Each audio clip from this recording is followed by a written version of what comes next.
आगे बढ़ते हुए अगर मेरे पास पॉलिनोमियल गिवन हो, ये मानो क्वाड्रेटिक पॉलिनोमियल, इसके जीरोस निकालने हो, तो आप क्या करोगे, इसे स्प्लिटिंग द मिडिल टर्म से एक अल्फा निकाल दोगे, एक बीटा निकाल दोगे, तो वो इसके जीरोस होंगे। क्या होंगे वो? इसके जीरोस। ठीक है। फिर बाद में जैसे मेरे पास, मैं अभी आपको कहता हूं, मानो ये था,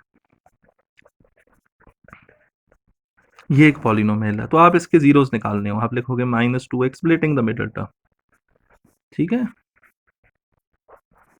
ये आपका एक पॉलिनोमियल है। ठीक है, आप इसे, ये आपने ऑलरेडी देखा है, स्प्लिटिंग द मिडिल टर्म। हाँ, यहाँ x की वैल्यू कितनी आ गई 2 और x की वैल्यू कितनी आ गई 3, तो इसके कितने जीरोस हैं? मानो अल्फा एक 2 आ गया, एक 02 आ गया, दूसरा 03 आ गया, तो आप इसकी जीरोस कैलकुलेट कर सकते हो by splitting the middle term. बाद में अगर इन्हें मैं ऐड करूं, दोनों का सम निकालूं, तो 2 + 3 आ जाएगा, तो वो कितना हो गया 5, और इनका प्रोडक्ट करूं तो 2 × 3, तो वो 6 आ गया। ठीक है, अब ये मेथड था कि मैंने इस पॉलिनोमियल को स्प्लिटिंग द मिडिल टर्म से जीरो निकाले, फिर जीरो निकालने के बाद मैं उनका सम निकाल सकता हूं और उनका प्रोडक्ट निकाल सकता हूं, पर मुझे पहले जीरोस निकालने पड़ेंगे। अब मेरे पास ऑलरेडी अगर पॉलिनोमियल हो,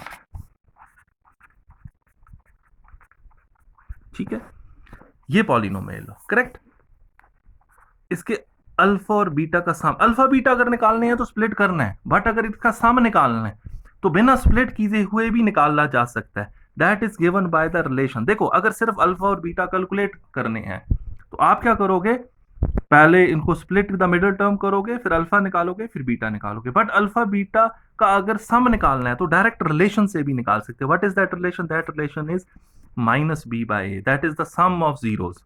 इसे क्या कहते हैं हम? Sum of zeros. और अगर इनका प्रोडक्ट निकालना है अल्फा बीटा का, तो you can write it as c/, this is product of zeros. अब देखो, यही पॉलिनोमियल में लिखता हूं जो अभी लिखा था। अगर मुझे सम निकालना था, वो अभी देखा, ये किसके इक्वल लिखा मैंने? -b/a, तो b कितना है? -5, a कितना है? 1, तो देखो 5 आ गया। और अल्फा बीटा देखूं तो क्या आ जाएगा? c/c कितना है? 6, a कितना है? 1, तो 6 आ गया। यहां से भी देखो, पहले मैंने जीरोस कैलकुलेट किए थे, तो सम आया था 5, प्रोडक्ट आया था 6। तो ये रिलेशन से भी कैलकुलेट कर सकते हो और आप डायरेक्ट जीरोस निकाल के इसका सम भी कर सकते हो। बट अगर आपके पास गिवन हो अल्फा और बीटा, ये वहीं से गिवन हो, मतलब जीरोस गिवन हो, और आपने पॉलिनोमियल बनाना हो, you have to form polynomial, that is given by the equation k times. अगर k लिखोगे या नहीं लिखोगे, this k is a constant, x minus alpha into x minus beta. फिर इसे ओपन करोगे, k बाहर रखोगे, this is known as formation of polynomial when zeros are given. ये था पॉलिनोमियल गिवन था, जीरोस फाइंड किए, उनका सम भी फाइंड कर सकते हैं रिलेशन से, प्रोडक्ट भी। बट अगर जीरोस ही गिवन हो और हमें क्या कैलकुलेट करना हो, फॉर्म करना हो पॉलिनोमियल, तो मैं इस रिलेशन से बना सकता हूं। ठीक है, क्लियर? तो ये एक रिलेशंस मैंने आपको बताई, ग्राफ मैंने बताया। जो भी ग्राफ आपको गिवन होगा, अगर वो एक्स एक्सिस को जितने पॉइंट्स पे कट करेगा, that will be the number of zeros of that polynomial. जैसे मैं एक पॉलिनोमियल लिखता हूं, this is a polynomial is given to you.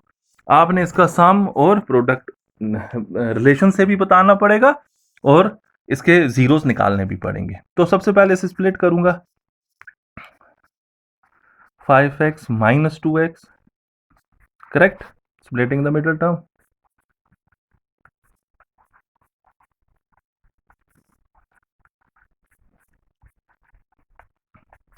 तो x की वैल्यू क्या आ जाएगी? 2, ये अल्फा होगा और ये बीटा हो जाएगा। ठीक है, मतलब ये इसका ग्राफ अगर मुझे बनाना हो, डी किसका कितना आएगा, अगर इसका डी निकालना हो, तो मैं ग्राफ की बात करूँ, यहाँ मैं ग्राफ नहीं बता रहा हूँ, वो होता है b² - 4, a ग्रेटर देन 0 है, तो b आ जाएगा 3 का स्क्वायर 9, माइनस ये प्लस पॉजिटिव, तो डी भी ग्रेटर देन 0 आएगा, तो ऊपर की तरफ ग्राफ बनेगा। एक वैल्यू पॉजिटिव, मतलब 2 इधर होगा, b नेगेटिव, तो ये कुछ ऐसे ग्राफ बनेगा अगर मुझे बनाना हो।